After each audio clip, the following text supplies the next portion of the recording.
자, 이제 우리 하나님 말씀 보겠습니다. 로마서 5장 8절에서 11절 말씀입니다. 우리가 아직 죄인 되었을 때에 그리스도께서 우리를 위하여 죽으심으로 하나님께서 우리에 대한 자기의 사랑을 확증하셨느니라. 그러면 이제 우리가 그의 피로 말미암아 의롭다 하심을 받았으니 더욱 그로 말미암아 진노하심에서 구원을 받을 것이니 곧 우리가 원수 되었을 때에 그의 아들의 죽으심으로 말미암아 하나님과 화목하게 되었은즉 화목하게 된 자로서는 더욱 그의 살아나심으로 말미암아 구원을 받을 것이니라. 그뿐 아니라 이제 우리로 화목하게 하신 우리 주 예수 그리스도로 말미암아 하나님 안에서 또한 즐거워하느니라. 아멘. 네, 오늘 이제 부활 주일입니다. 부활절을 맞으면서 화목하게 된 자로서의 삶을 같이 여러분과 함께 살펴보도록 하겠습니다. 저는 부활절이 되면은 항상 던지는 질문이 있습니다. 첫 번째는 부활절은 예수님이 부활하신 날입니까? 아니면 내가 부활한 날입니까? 자, 이 질문을 던지는데요. 당연히 예수님이 부활하신 날이죠. 그리고 또한 이 날은 내가 주와 함께 죽고 주와 함께 다시 부활한 날이다 하는 것도 같은 의미가 되겠습니다. 그러므로 부활주일은 한마디로 이렇게 정리할 수 있겠죠. 할렐루야, 예수 부활하셨네. 그리고 나도 부활하였네. 만약 우리가 예수님 부활하셨네 라고만 한다면 부활절의 절반의 의미만을 나타냅니다. 부활주일의 완전한 의미는 예수 부활, 곧 나의 부활이라고 할 수 있겠습니다. 자, 중요한 것은요, 이겁니다. 예수님이 2000년 전에 역사적으로 부활했다는 것만 알아서 안 되고요. 지금 내 안에서 부활하신다는 것도 같이 알아야 합니다. 역사적 부활만 너무 중요하게 생각하시면 안 됩니다. 지금 내 안에 예수님이 부활하는 것이 내 생명이 되어 주신 것이 그만큼 중요하다는 거죠. 안타깝게도 너무나 많은 사람들이 과학적 사고 때문에 2000년 전에 예수님이 죽었다가 살아나셨다는 게 가능하냐 아니냐를 관심 있게 지켜보는 분도 많고 그걸 설명하려고 애를 쓰지만 정작 중요한 건 내가 주와 함께 부활했다라고 하는 더 신비로운 사실에 대해서 우리가 고백하고 믿음으로 나아갈 수 있어야 한다는 거죠. 2000년 전 예수님의 역사적 부활도 중요하지만 지금 내 안에 실존적 부활의 생명을 누리는 것은 그 이상으로 중요한, 아니 그것만큼 중요한 의미를 갖습니다. 내가 그리스도와 죽고 그리스도와 다시 함께 살았다면 이제 나는 어떤 삶을 살아야 하는가? 가장 실존적인 문제로 저와 여러분을 이끌고 가기 때문입니다. 사랑하는 성도 여러분, 지금 여러분이 부활하신 주님과 살고 있는 이 생명은 내 것입니까? 주님의 것입니까? 말 그대로 내가 사는 겁니까? 주님이 나를 살게 하는 겁니까? 오늘 우리는 이 의미를 기억해 봐야 합니다. 자, 오늘 저는 여러분과 함께 갈라디아서 2장 20절을 살펴보고 싶습니다. 내가 그리스도와 함께 십자가에 못 박혔나니 그런즉 이제는 내가 사는 것이 아니요 오직 내 안에 그리스도께서 사시는 것이라. 이제 내가 육체 가운데 사는 것은 나를 사랑하사 나를 위하여 자기 자신을 버리신 하나님의 아들을 믿는 믿음 안에서 사는 것이라. 여러분, 예수님과 부활한 사람들은 내 인생이 아니라 부활하신 예수님이 내 안에 산다는 것을 아는 사람들입니다. 좀 더 흥미로운 것은 이제 내가 육체 가운데 사는 것은 나를 사랑하사 나를 위하여 자기 자신을 버리신 하나님의 아들을 믿는 믿음 안에서 사는 것이다. 이제 내가 사는 건 하나님의 아들을 믿는 믿음 안에서 사는 것이다 라는 고백입니다. 그런데 여기서 조금 생각할 게 있어요. 하나님의 아들을 믿는 믿음이라고 되어 있는데, 내가 예전에 한번 갈라디아서 다른 걸 다룰 때도 했는데요, 이 부분도 굉장히 중요한 부분입니다. 우리는 한글 번역은 하나님의 아들을 믿는 목적격으로 되어져 있죠. 그러나 이 부분도 역시 마찬가지로 하나님의 아들의 믿음으로 사는 것이라. 다시 말씀드리면, 내가 하나님의 아들을 믿는 믿음이 아니라 하나님의 아들의 믿음에 의해서 내가 산다라고 소유격, 주격 소유격으로 번역하는 것이 가장 좋은 번역이다. 그것이 원어적인 번역이라고 하겠습니다. 그래서 영어로도 보시면 by the faith of the Son of God, by the faith of the Son of God이라고 되어 있어요. 하나님의 아들의 믿음으로 산다는 거죠. 내가 아들을 믿는 믿음으로 부활을 사는 것이 아니라 하나님의 아들의 믿음에 의해서 내가 살게 된다라는 것입니다. 자, 사랑하는 성도 여러분, 내가 부활을 믿고 내가 예수님을 믿어 사는 내 믿음으로 내가 사는 것이 아니라 나를 사랑하여 자기 몸을 주신 예수님의 믿음으로 내가 산다는 고백입니다. 그러므로 부활 주일을 맞이한 저와 여러분은 나의 위대한 부활을 믿는 믿음으로 내가 살아내고 있는 것이 아니라 이런 나를 믿어주시는 하나님 아들의 믿음으로 인해서 우리는 부활의 소망을 갖고 살게 되었다라는 것이죠. 여러분 잘 기억하시기 바랍니다. 내가 믿고 있는 게 아니라 그분이 나를 믿어주고 계셔서 내가 믿을 수 있는 것입니다. 그렇습니다. 이제 우리는 이 부활의 생명을 살아야 합니다. 그러므로 우리는 두 번째 부활절이 될 때마다 저는 이런 질문을 또 던지고 싶어요. 그러면 여러분, 인생을 다시 산다면 어떻게 살고 싶습니까? 라는 질문이죠. 부활이 나의 부활이 되고 그리고 내가 예수 그리스도의 생명을 누리고 산다고 한다면 나는 인생을 다시 산다면 어떻게 살아야 할까요? 여러분, 정말 다시 사는 인생인데 정말 한번 질문하고 싶어요. 이거 정말 다시 사는 인생 맞습니까? 정말 다시 사는 인생이라면 이렇게 살아도 되는 겁니까? 라는 거죠. 구약 성경의 왕들 중에 히스기야 왕이 있죠. 돌아가실 상황에서 하나님 앞에 기도하고 엎드려 그림자가 뒤로 물러나며 그의 생명이 15년 연장되는 이야기가 나옵니다. 그런데 그까지만 보면 딱 좋아요. 기도해서 더 오래 살았다. 그런데 히스기야는 그렇게 기도해서 생명 연장을 받아 어떻게 됩니까? 나라를 바벨론에게 망할 길을 만들어 버리죠. 그럴 때 우리는 그런 생각 듭니다. 그냥 돌아가시지 그때. 15년 더 사신 결과가 나라 망하게 하는 결과밖에 되지 않았구나. 우리는 여기서 고민해야 됩니다. 부활의 생명을 얻은 사람들로서, 다시 인생 살아가는 사람들로서 우리는 어떻게 사는 걸까? 여러분, 육체의 생명은요, 어린아이로 태어나서 아무 생각 없이 환경에 휩쓸려서 어쩔 수 없이 그냥 첫 번째 생애는 그렇게 살았다고 치자고요. 하지만 이제 다시 얻은 생명으로 다시 살게 되어진 이 생명을 우리는 어떤 마음으로 살고 있는 걸까요?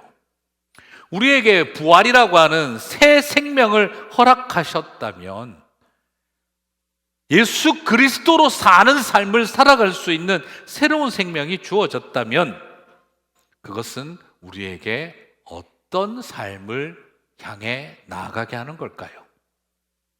여러분, 사실 예수님을 믿는다는 건요, 종교를 바꾸는 게 아닙니다.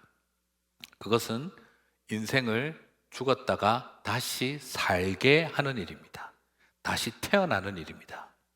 그러므로 예수님을 믿는다 하는 것은 새 인생을 살기로 결단했다. 다르게 말해서 다시 태어났다라는 말과 같은 말입니다. 이 부활의 아침, 우리는 한 번 더 생각해 보아야 합니다.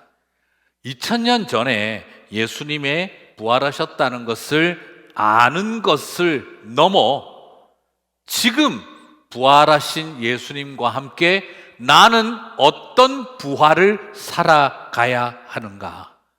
우리는 그것을 고민해야 합니다. 사랑하는 성도 여러분, 2000년 전에 예수님이 어떻게 부활했냐 하는 것만큼이나 지금 내 안에서 부활하신 예수님의 생명으로 나는 어떻게 새롭게 태어나서 살아야 할까? 부활은 우리들에게 그 질문을 향해 이끌어 갑니다. 저는 오늘 여러분에게 그 이야기를 드리고 싶습니다. 오늘 많은 이야기가 있겠지만 저는 그것을 사랑과 화목, 이 두 가지로 정의해 드리고 싶습니다. 죄인을 사랑하고 원수와 화목하는 길, 그것이 주님이 우리를 위해 죽으시고 부활하신 이유였습니다.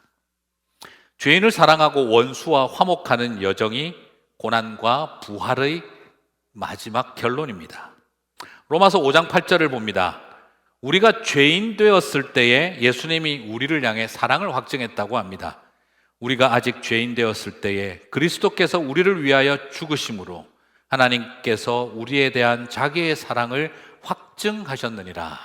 패턴이 있어요. 우리가 죄인 되었을 때에 사랑을 확증했다.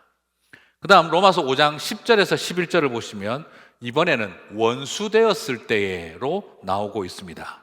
읽겠습니다. 곧 우리가 원수 되었을 때에 그의 아들의 죽으심으로 말미암아 하나님과 화목하게 되었은즉 화목하게 된 자로서는 더욱 그의 살아나심으로 말미암아 구원을 받을 것이니라. 그러므로 그뿐 아니라 이제 우리로 화목하게 하신 우리 주 예수 그리스도로 말미암아 하나님 안에서 또한 즐거워하느니라. 여러분, 같은 패턴의 어투가 보이시죠? 우리가 죄인 되었을 때에 우리를 죽인 것이 아니라 우리를 대신하여 죽으셨다라는 겁니다. 성경에 말하는 죄는 죽어야 할 죄죠. 그런데 우리가 죄인 되었을 때에 우리를 사형시키셨느니라가 아니라 우리를 대신하여 사형당하셨다라고 말씀하십니다. 죄인을 죽여서 공의를 확증할 수 있는데 죄인을 대신하여 죽어 사랑을 확증하십니다. 예수님은 우리가 죄인 되었을 때에 우리를 처벌하심으로 공의를 확증하시는 것이 아니라 우리가 죄인 되었을 때에 대신 죽으셔서 사랑을 확증하셨다라고 합니다. 그리고 우리가 원수 되었을 때에 우리를 죽인 것이 아니라 우리를 대신하여 죽으셨다고 합니다. 원수를 죽여 원한을 갚고 복수를 할 수 있는데 원수를 대신하여 죽으셔서 화목을 이루셨다라고 말씀하고 있습니다. 참 독특한 기법이죠. 죄인 되었을 때에 죽여 공의를 확증해야 하는 것이 일반적인 원리인데 죄인 되었을 때에 대신 죽으셔서 사랑을 확증하시고 원수된 우리를 죽여 원한을 갚고 복수를 해야 하는데 원수된 우리를 대신하여 죽어 원한을 갚고 복수를 하기보다 화목하게 하고 평화를 이루었다라는 것입니다. 여기서 죄인은 공적인 개념입니다. 객관적인 개념이죠. 하지만 원수는 주관적인 개념이고 사적인 관계의 의미를 담습니다. 그러므로 예수님은 우리를 향해서 어떻게 했느냐? 공적인 관점과 객관적인 관점에서의 죄의 문제를 해결하고 사적이고 주관적인 문제라 할 수 있는 원수된 관계를 회복하셨다라는 겁니다.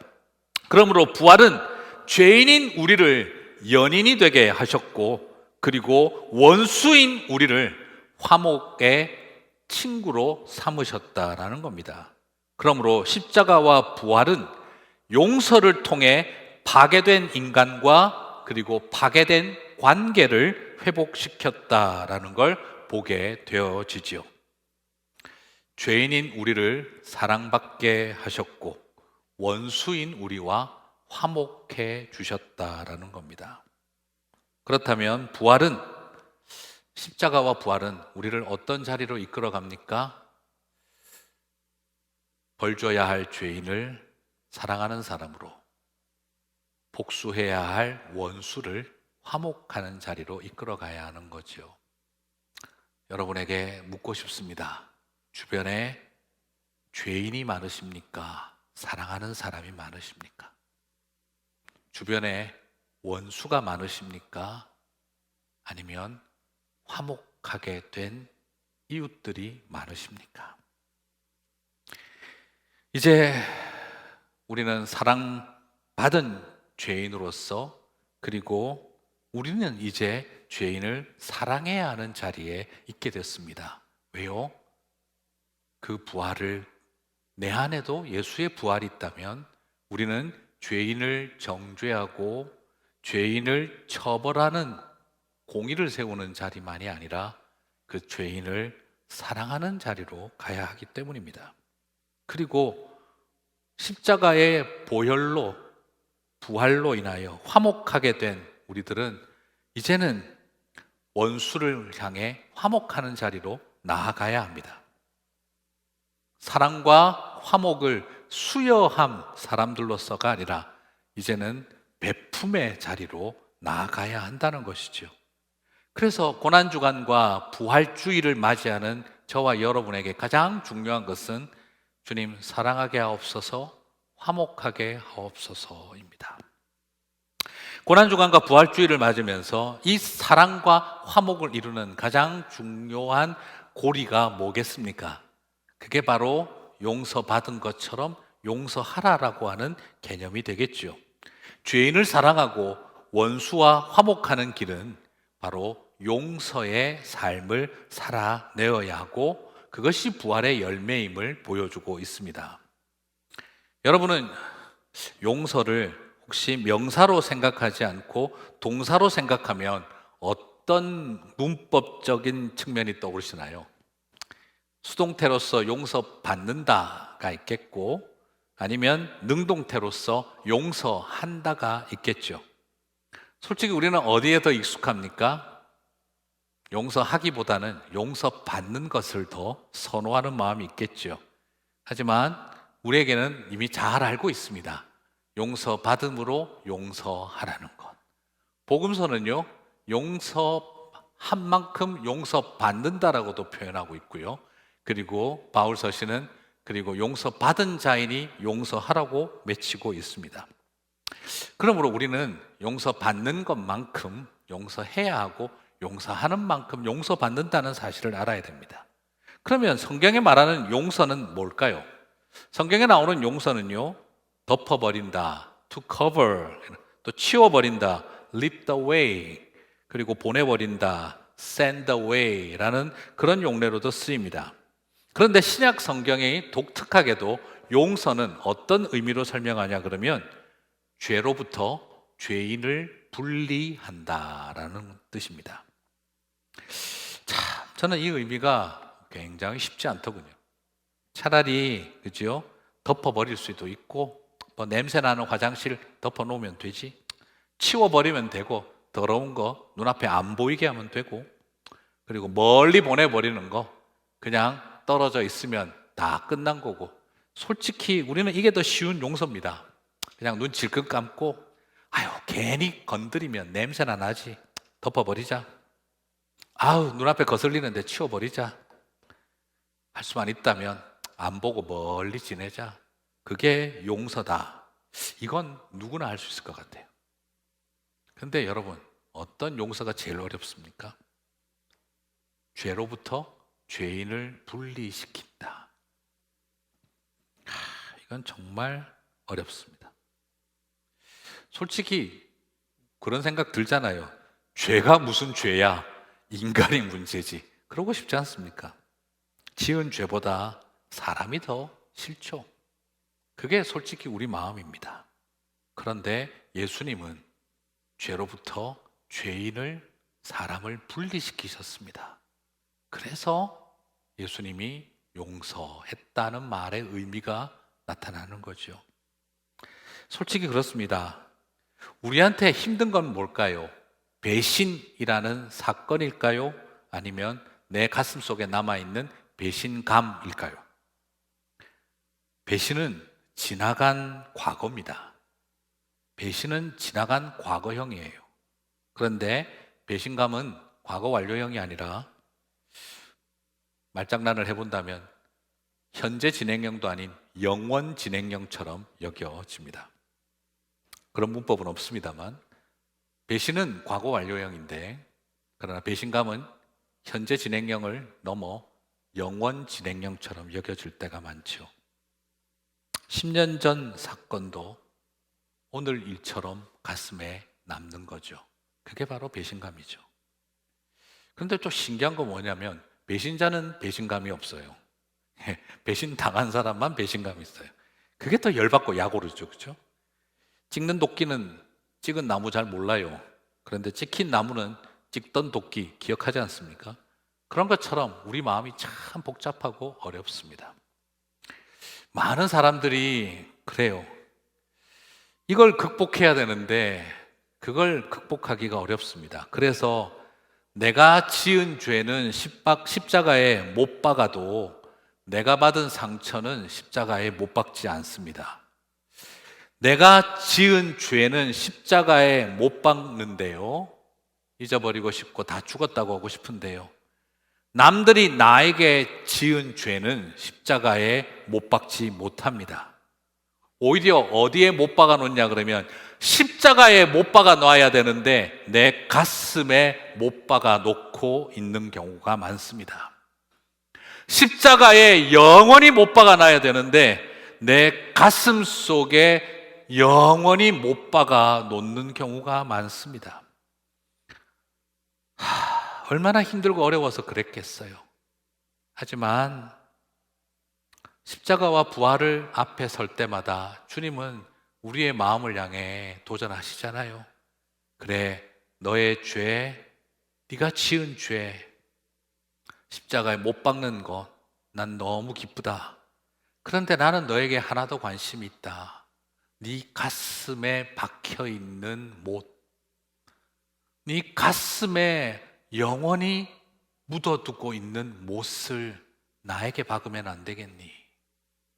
네가 받은 상처, 네가 받은 배신감, 그걸 십자가에 못 박으면 안 되겠니?